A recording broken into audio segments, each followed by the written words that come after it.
Hey guys, and welcome back to Mad About Skin. If you're new to our channel, welcome. Here at Mad About Skin, we're passionate about helping you to get the most out of your skincare. So if you haven't already, now's a fantastic time to click that link below, subscribe to the channel, ring that notification bell, and you won't miss out on any of our amazing future content. Now, in today's video, I'm going to do a cathartic exercise, and I'm going to admit to my skincare guilty pleasures. These are things which I probably shouldn't like. I'm a little bit embarrassed to admit, but I'm going to put it out there. You can read me to filth, you can judge me to the hill, I don't care, but I do want you to share your skincare guilty pleasures in the comments below. I want to know what your secret skincare loves is, the things that you're too embarrassed to really admit and tell people, feel a little bit ashamed of. Leave it in the comment. Let this be a cathartic healing exercise. I'm going to go through the 5 things which I feel as somebody on the platform like YouTube probably shouldn't do or shouldn't admit to. But do you know what? In the interest of honesty and having a bit of a laugh and a little bit of a, sharing things, throw your judgment at me. It doesn't matter. These things are things that I like, a little bit ashamed, but I'm not ashamed enough to stop doing it. So let's get straight into it. I'm going to admit the first thing is fragrance. Now, I think I've got some very understanding subscribers. All the established subscribers on this channel know that where I include a fragranced option, I always try and include an unfragranced option as well. Some people like fragrance in skincare. Most people try to avoid it, particularly if you're sensitive. And I understand there's reasons why it might not be for you.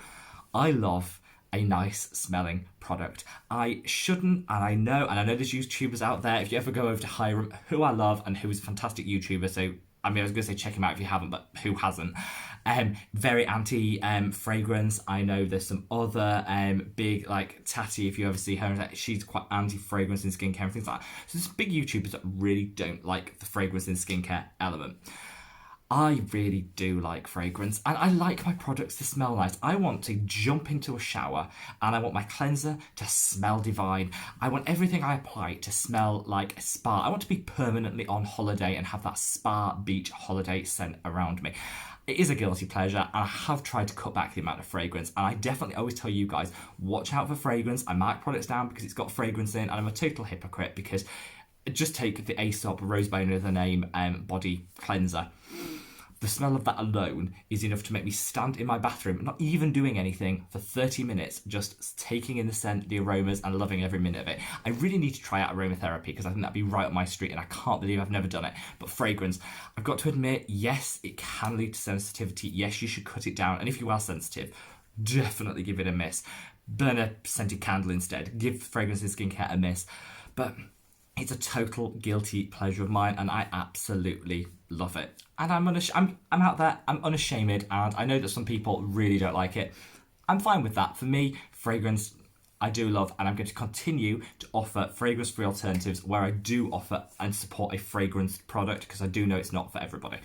Now, second, I feel already a little bit better. Got that off my chest. Let's move on to the next thing. And that is supermarket skincare. Now, supermarket, I don't even know what the American word for supermarket is.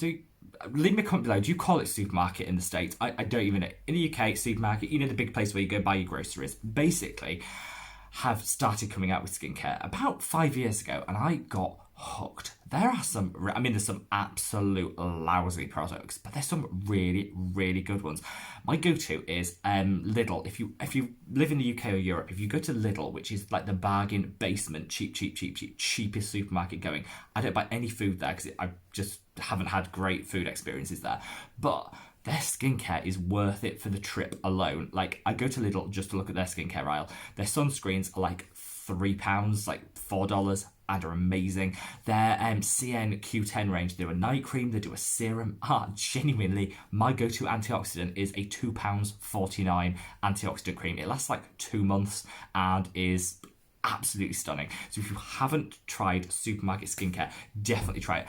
And Asda, which is owned by Walmart, so I'm assuming everything we can get in Asda, which is the supermarket here, you can get in Walmart, has some amazing skincare products, some really good cleansers. They've got some really good toners, and just a really dirt cheap skincare. And I know it's a guilty pleasure because, let's be honest, nobody has on their countertop. You go into this luxury bathroom, you open the doors into someone else's bathroom, and you never see a little £2.49 Q10 pink cream sat on the top. No, you see the Aesop mouthwash, you see the Biology serums, you see all the Glossier toner, you see all the good stuff. You never see that cheap crap on the countertop. So a guilty pleasure that I do, and I do admit, I have skincare which is to be seen, and skincare which I actually use quite a lot, but I hide in the cabinet under the sink because I don't want to think anybody comes into my bathroom and think, oh, he uses a £2.49 serum. But look, it's out on the internet now. You all know my guilty secret is quite a lot of my skincare comes from the supermarket, and I love it. So definitely, next time you're at the supermarket, or whatever you call it in the US,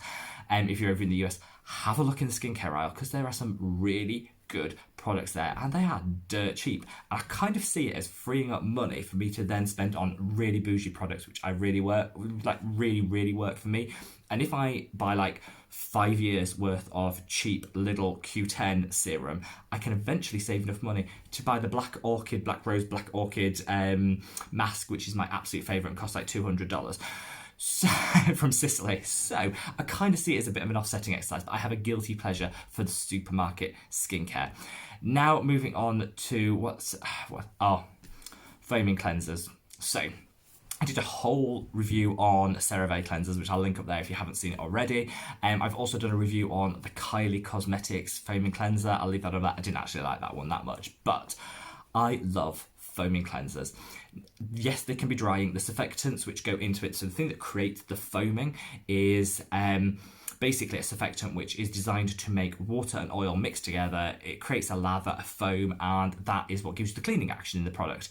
I always say we are preconditioned to enjoy a foaming. If something foams, froths and lathers, we think it's doing a better job than if it doesn't. That's just like how we're made up. That's how we're like engineered to believe over years and years of social engineering. If it lathers, it's working.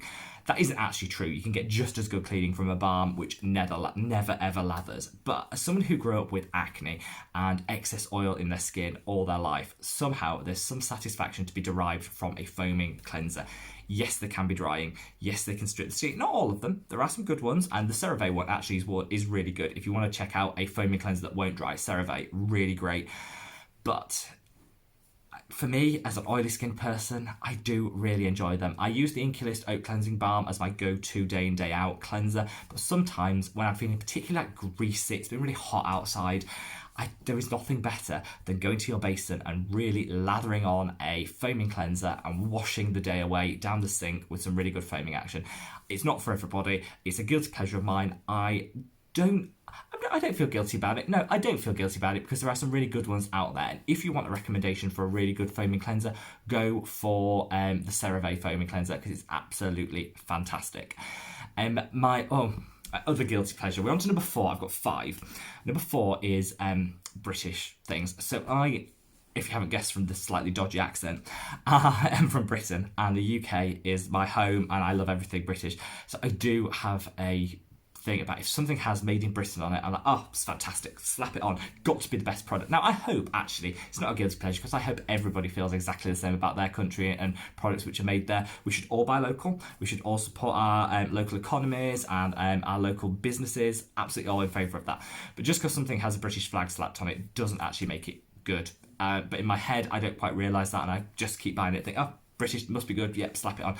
I'm also from Yorkshire, which for those of you that don't know geography of the UK is right in the far north of England.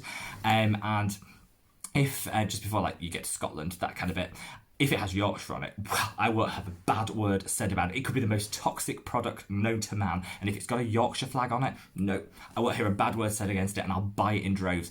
I am totally engineered to support anything that comes from Yorkshire in particular, but failing that, anything from the UK, which is why I loved my best of British skincare, which I will leave there. But check out that whole series because I can spread my wings and enjoy other countries' fantastic products. So I'm trying to broaden my experiences, but I do have a guilty pleasure for anything with a British flag stuck on it. And I think it's a little bit of patriotism, and I hope you guys feel exactly the same about your countries. Finally, and this one is very specific to the UK, but I think there will be parallels to the US, and I want to know what the store is that's kind of similar in the US. And that is Marks & Spencer's skincare. Now, if you are British, if you have, actually I think they've got them over like Hong Kong and Asia, so you might have heard of Marks & Spencer's. It is like a department store here in the UK. and it was huge in like the 60s, 70s and 80s. And then it just got a bit rubbish, and basically everything got a little bit tired, and it just got a really bad reputation, and people stopped shopping there. The food was great, but the clothing just, it became very like grannified, and if you weren't 80, you didn't really shop there. Or that kind of was the perception that you got. I do know a lot of people that still shop there, but that's kind of got the perception. So nobody under the age of like 80 actually admitted to shopping there. They really did well with their skincare. They had some like beauty editors raving about their skincare. So a lot of their skincare is actually made by the same companies that make the Clinique range. So it's a really good, cheaper way of getting basically Clinique products, but without paying Clinique prices. So that's a top tip. If you live in the UK, you can get some really good products at Marks and Spencer's. Their skincare is amazing. They've also kind of broadened out to do like a bit like a cult beauty, Space NK, Beauty Bay kind of thing, where they get some really indie brands, like up and coming brands, and stock them on their shelves. So if you go to a Marks and Spencer's department store, basically the skincare is amazing, and they've got brands you can't buy anywhere else, and their own brand stuff is all cruelty free, and it is all absolutely fantastic when it comes to like some of the ingredients, and the formulations are gorgeous. I'm totally embarrassed to go in there because I don't think anybody my age should be seen in Marks and Spencer. So I've got the big dark glasses on, the big hat, going in, sort of scurry along, get my way to the makeup counter, and then I emerge. And the makeup area, it's just to die for. I could literally spend 3 or 4 hours every single week just in the Marks and Spencer's beauty bit. If you haven't, go to Marks and Spencer if you live in the UK and actually venture past all the old clothes and accessories and find your way to the beauty section, because it is like a gold mine of treasures, and I love so much of their beauty stuff. It's constantly changing, so there's always new stuff there. I love it. What is the US version, or Canadian or Australian, wherever you are, what is the US version of this? Like a really fuddy-duddy department store that you're too embarrassed to be seen in, but has some really good finds, so you do kind of have a guilty pleasure for shopping there? I'd love to know. Leave me a comment below. There you are, guys. My 5 skincare guilty pleasures. I felt really cathartic. I got it off my chest. Hopefully you've enjoyed this. It is a bit of fun. I am genuinely a bit embarrassed by some of them, but some of them is a bit tongue-in-cheek. I'd love to know what your guilty pleasures are though, so please leave them in the comment below and let me know the things that you do that you probably wouldn't admit to many people, only in the skincare realm, people. Just in the skincare realm. Leave me a comment below. Hopefully you like this video and you give it a thumbs up. Let me know if you like this sort of more chatty content. I know some people love it, some people like the more informative, so I kind of try to mix it up a little bit. But wherever in the world you are, guys, I'm sending lots of love from here in the UK, and I'll see you in the next video. Bye.